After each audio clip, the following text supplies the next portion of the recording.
From United Nations Television, this is UN in Action. It's noon and almost 42 degrees centigrade. Maria Elena is going to fetch water again. In this community in the northeastern Colombian desert, as in many others around the world, providing water for the family is the role of the women. At least 3 times a day, Maria Elena walks a kilometre through the sweltering sand to the tap in the village. But the water that comes out is salty. It's from an underground spring, but it was perforated. Here we have salt water. Griselda Polanco is Maria Elena's niece and one of the leaders of their community. They form part of Colombia's largest indigenous group, the Wayuu, whose ancestral lands near the Venezuelan border are suffering the devastating consequences of climate change.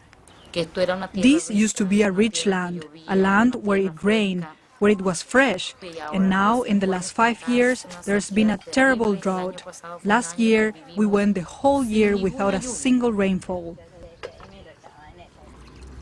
As a result, the traditional Wayuu water reserves, or Hawais, are drying up.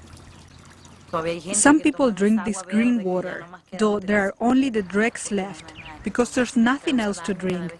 But it's harmful to drink. It gives us diarrhea. It fills the children with parasites. The consequences on the children are felt particularly keenly amongst the women, who in the matrilineal Wayuu culture bear the ultimate responsibility for the survival of their people. Griselda's mother, Elodia, sitting alongside her elderly mother, explains. The mother has to find a way to provide for the family, to work, whatever it takes to find food for her children.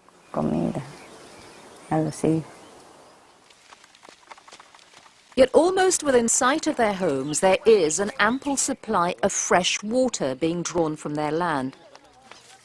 But Griselda and her family and neighbours in the village of Pesuapa are denied access to it. The water that they get from here, from the indigenous communities, is for the people of the town, who aren't indigenous. For years, Griselda has been campaigning for her people's right to this water. She confronts a team of engineers working on the site and demands that her community get some of the water. I want to know who is the contractor here so that I can talk to him.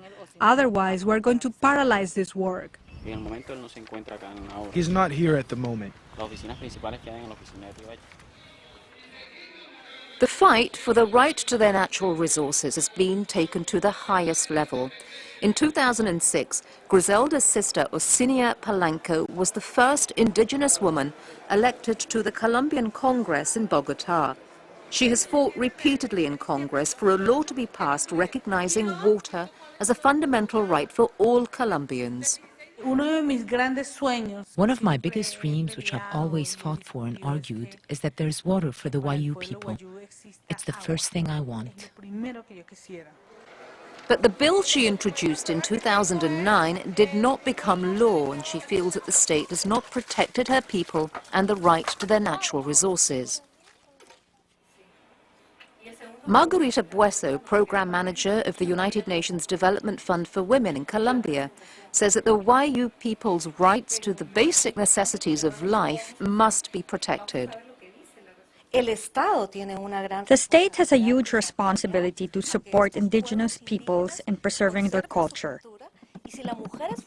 And as the woman is fundamental, I think we should improve the law and their access to justice to guarantee their basic necessities.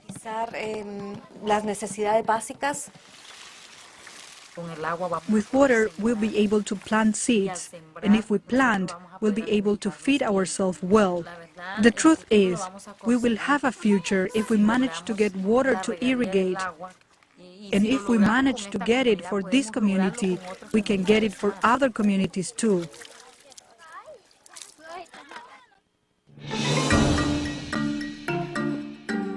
This report was produced by Jill Fickling for the United Nations.